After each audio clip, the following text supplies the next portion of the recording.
l'avant-dernière étape du rallye des Pharaons était annoncée comme la plus difficile de la course, avec des passages de dunes infernaux. Près de 450 km très variés, beaucoup de navigation, mais aussi un passage dans les fameuses dunes cathédrales, hautes de plusieurs centaines de mètres. Mais lorsqu'on s'appelle Marc Comin et qu'on fait ses 35 printemps, le menu proposé prend des allures de bénédiction.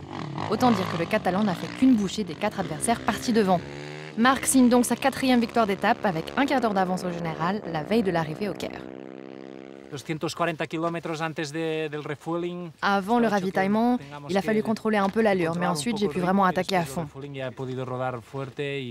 Je suis vraiment content. L'étape d'aujourd'hui, c'est un beau cadeau d'anniversaire que je me suis fait. De cumpleaños, ganar la etapa.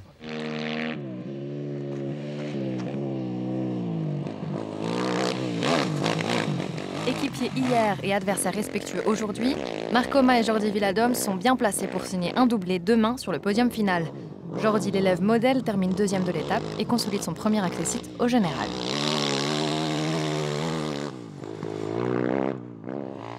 Jakub Ścigąski progresse lui aussi à grands pas au guidon de sa KTM 4,5.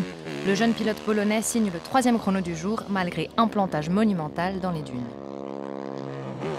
Chez Aprilia, le survivant Chaleco Lopez paraît en bonne forme après des déboires mécaniques en début de rallye. Le Chilien termine 4e de l'étape à 6 minutes 35 derrière Marc Comin.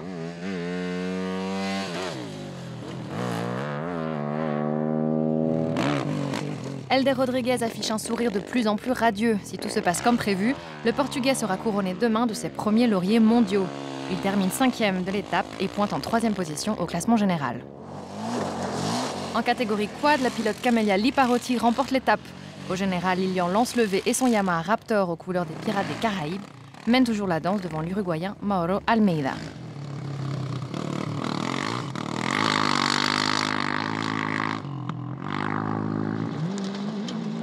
Sur 4 roues, Jean-Louis Schlesser continue sa progression fulgurante à bord de son buggy bleu et double son avantage au général. L'ultime étape vers le Caire s'annonce donc comme une formalité pour le boss, qui se souviendra tout de même qu'il a bien failli tout perdre l'an dernier dans des circonstances similaires. Là, les 50 derniers kilomètres, c'était l'enfer, tout en hors-piste, même plus, je crois, 70, Constantin. Que du hors-piste. On a fait aujourd'hui que du hors-piste, voilà. On n'a jamais été sur une piste, sauf les 3 kilomètres qu'il y a là. Malgré des problèmes d'allumage, Boris Gadassine signe le 2e chrono de cette spéciale d'anthologie dans l'histoire des Pharaons. Le Russe et son proto G-Force consolident ainsi leur 3e place provisoire sur le podium. Parmi les outsiders de ce rallye des Pharaons, l'Ukrainien Vadim Nesterchuk ne s'est pas laissé impressionner par la difficulté de l'étape et signe à nouveau un 3e chrono au scratch.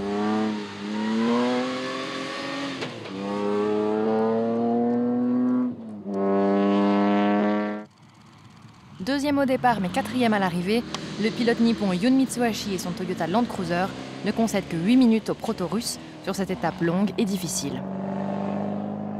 La belle surprise du jour nous vient de l'équipage néerlandais de Marseille et Lancer qui devance le Mitsubishi du Roumain Costel Casuneanu. Demain, retour vers le Caire pour un final en feu d'artifice au pied des Grandes Pyramides.